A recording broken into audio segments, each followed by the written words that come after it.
Shalom saudara-saudara yang dikasihi Tuhan Yesus Kristus, salam sejahtera buat saudara semua dimanapun saudara berada. Damai dan sukacita oleh Roh Kudus melimpah senantiasa dalam hati dan kehidupan saudara semua.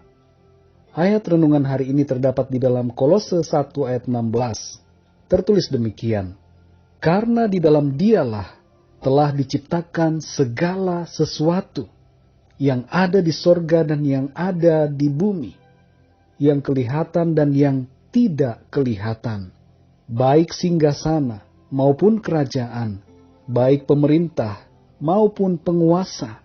Segala sesuatu diciptakan oleh Dia dan untuk Dia. Demikian firman Tuhan.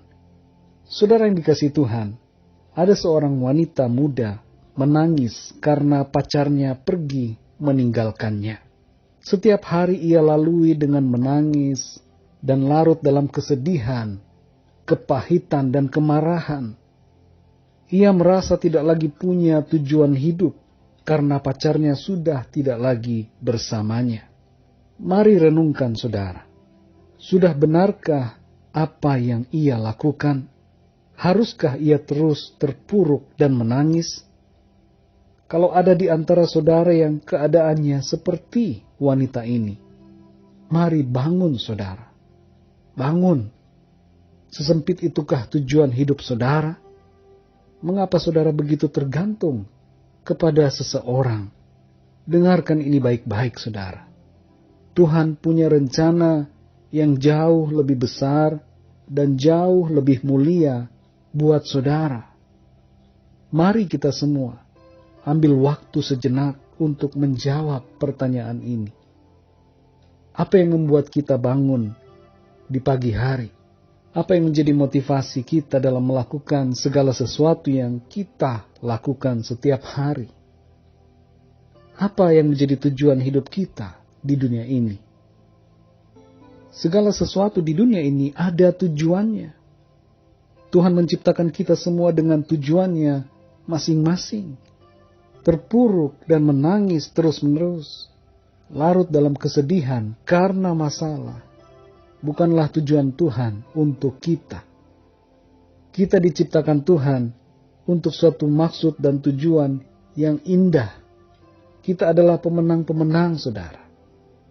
Hidup kita harus bergerak maju untuk menggenapi rencana Tuhan. Saya pernah melihat sebuah barang di rumah teman saya.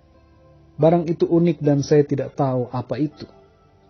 Ketika saya bertanya kepadanya, teman saya mengatakan bahwa barang itu ia buat khusus untuk keperluan rumah tangganya. Saya tidak tahu tujuan dari barang tersebut sampai saya bertanya dan mendapatkan jawaban dari pembuat barang tersebut. Begitupun juga kita manusia.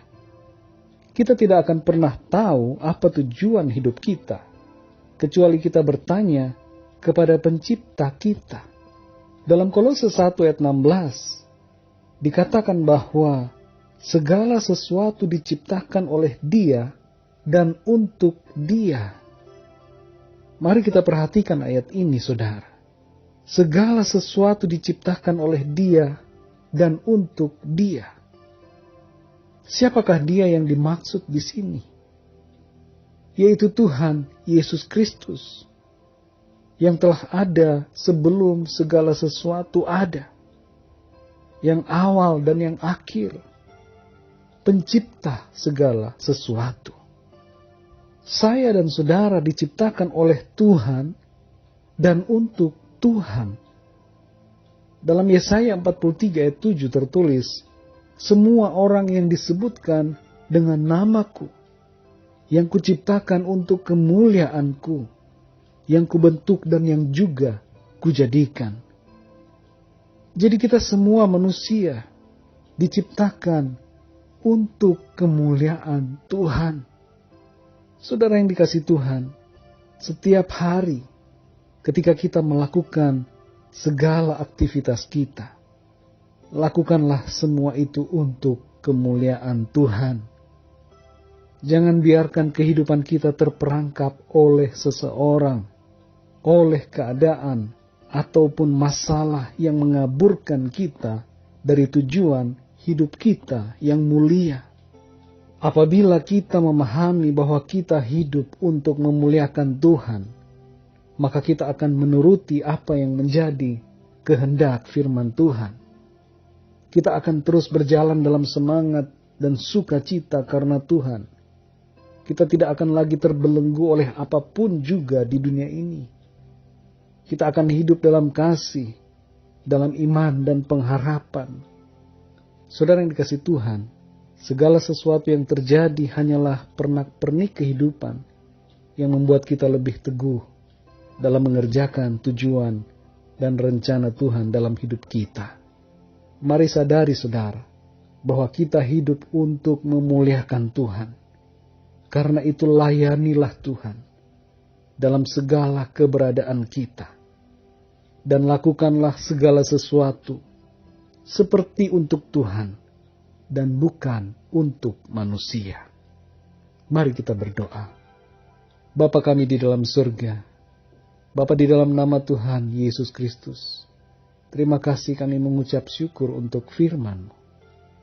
Terima kasih Engkau mengingatkan kami akan tujuan hidup kami di dunia ini.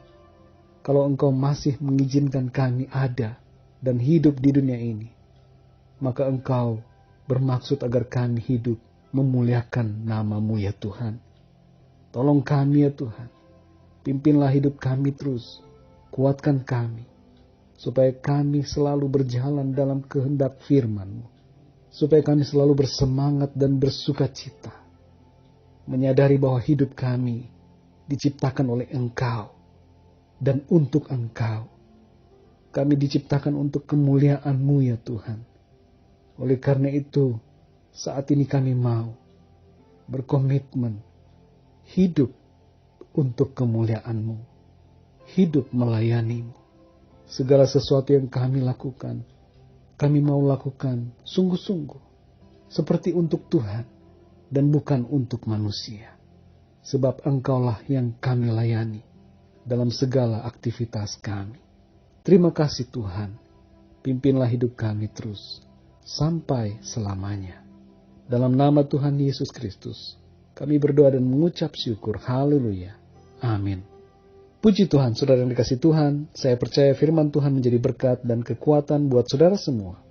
Dan Roh Kudus akan memberikan pemahaman yang lebih dalam tentang kebenaran firman Tuhan. Tuhan Yesus memberkati saudara semua. Sampai jumpa dalam renungan yang berikutnya. Haleluya.